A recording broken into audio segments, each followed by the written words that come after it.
Maintenant sur les événements qui ont bouleversé Clermont-Ferrand et son agglomération cette semaine avec une escalade meurtrière dans la nuit du 13 août sur fond de narcotrafic. Depuis plusieurs mois, la capitale auvergnate connaît une vague de violence d'un niveau rarement atteint. Manon Canales est notre invitée ce soir pour aller plus loin sur ce dossier. Bonsoir Madame la sénatrice, députée du PS. Je vous propose tout d'abord un rappel des faits en images depuis le début de l'année avec Camille Da Silva. Et nous en reparlons tout de suite après.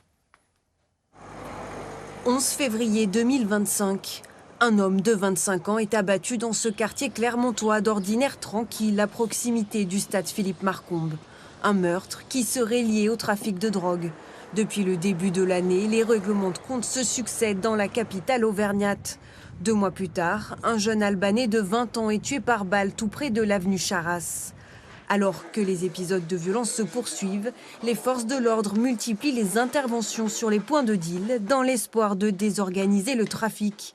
Ici, une opération baptisée Place Net XXL. Gendarmes, policiers, douaniers, équipe canine, unités de force mobile, 500 personnes sont mobilisées pendant plusieurs jours. Mais les homicides continuent et deviennent de plus en plus violents. En mai dernier, le corps partiellement calciné d'un adolescent de 17 ans, un couteau planté dans la tempe, est retrouvé dans une voiture dans le quartier de Croix-de-Néra. Un quartier théâtre de violence cette semaine encore. Un nouveau corps calciné a été découvert dans une voiture en feu. Quelques heures plus tôt, un jeune homme était également blessé par balle. Face à la montée du narcotrafic, Clermont-Ferrand va rejoindre le dispositif Ville de sécurité renforcée. Affaire en cours sur cette histoire de narcotrafic. Madame la sénatrice, vous êtes sénatrice PS du Puy-de-Dôme, vous êtes aussi élue de Clermont-Ferrand. Comment décrirez-vous aujourd'hui la situation du narcotrafic à Clermont-Ferrand et dans sa région? Les évolutions récentes, elles vous inquiètent? Oui, alors le narcotrafic, c'est quand même une des formes les plus abouties de la criminalité, quand on remet tout dans son contexte, pour pas ne parler que de Clermont. Le narcobanditisme, il défie l'État dans les villes moyennes. On voit qu'entre 2023 et 2024 et 2025, on est passé de 160 villes touchées à 173 villes touchées. Et puis, il n'y a plus de zones blanches en France.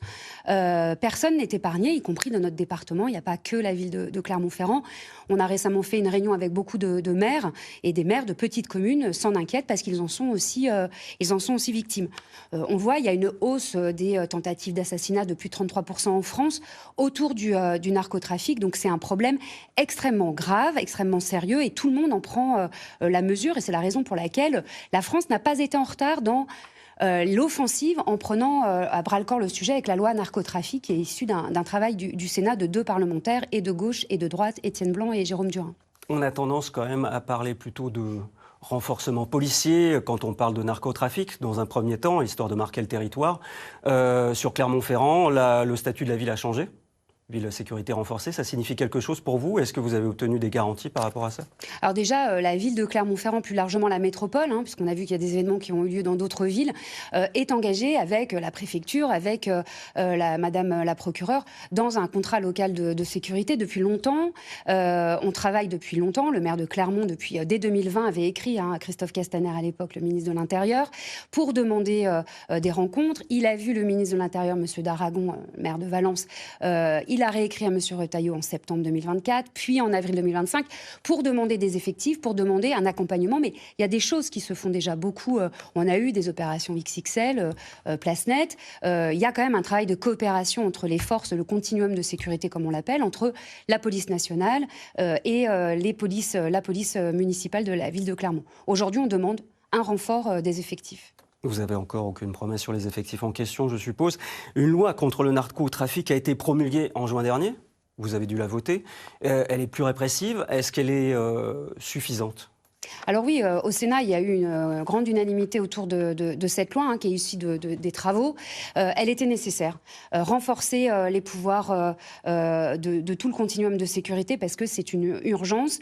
Elle se met en place progressivement. Le grand parquet contre le narcotrafic verra le jour le 1er janvier. Et il y a de plus en plus d'outils à la main des préfets, surtout des préfets, et puis des maires, le cas échéant, en partenariat évidemment, pour pouvoir lutter contre le narcotrafic. Je rappelle juste aussi quand même que les polices municipales sont des acteurs de la tranquillité publique, mais tout ceci est un travail collectif. Il faut porter la question de la lutte contre le narcobanditisme et le narcotrafic de manière conjointe. Ce n'est pas un sujet municipal, c'est un sujet régalien. Derrière le narcotrafic, il y a aussi la narcocorruption. De manière brève et précise, vous travaillez sur la suite, nous avons une petite trentaine de secondes pour le développer, vous travaillez sur la suite aussi, parce qu'il faut travailler sur le consommateur, bien évidemment. On est sur le répressif, mais il faut comprendre... Une loi répressive, oui, mais la répression, ça doit aller avec la prévention. Il faut absolument un acte 2 de la loi narco sur la prévention, comment on préserve la jeunesse, comment on accompagne le risque, la réduction des risques, comment on fait en sorte de sortir aussi des jeunes qui sont à peine rentrés dans le narcotrafic pour pouvoir